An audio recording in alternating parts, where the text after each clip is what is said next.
High, তো আজকে বিকালবেলা একটু বেরিয়েছিলাম মায়ের সাথে। তো ভাবলাম একটু সাজুগুজু করে বেরোই। অনেক দিন বিকালবেলা কোথাও যাওয়া হয় না, মানে ওই স্ন্যাক্স টাইপের কিছু একটা খেতে। তো সেটাই যাচ্ছিলাম। মানে প্রায় 5-6 মাস হয়ে গেল মায়ের সাথে কোথাও যাওয়া হয় না, তো বন্ধুদের সাথেই যাই বা আমি একা যাই। তো টোটো করে যেতে বেশ মন্দ লাগে না। খুব কাছেই একটা রেস্টুরেন্টে যাচ্ছিলাম, মানে একদমই আমাদের যেখানে আমি থাকি সেখানে লোকাল রেস্টুরেন্ট। বাট খাবার দাবার খুব ভালো সেখানে। রেস্টুরেন্টটার নাম হচ্ছে ফুড গার্ডেন।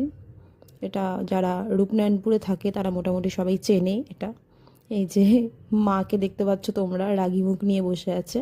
যদিও বা মা অতটা আমার রাগী কিন্তু নয়। তো ওখানে মোটামুটি লোকজন ছিল।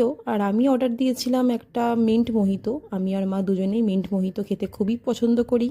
তো আমরা সেটাই অর্ডার দিয়েছিলাম। আর দিয়েছিলাম হচ্ছে চিলি পটেটো অ্যাকচুয়ালি। বাট ওরা ভুল করে আমাদেরকে চিলি পনির দিয়েছিল। বাট পনিরটা খেতে খুবই ভালো ছিল।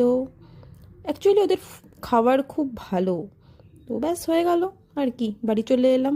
এসে আর একটুখানি ফ্লেক্স করছিলাম নিজেকে, কারণ আমার এই আউটফিটটা খুবই পছন্দের আর খুবই রিল্যাক্সিং একটা আমি আউটফিট পরেছিলাম। চলো, তো চলো, বাই।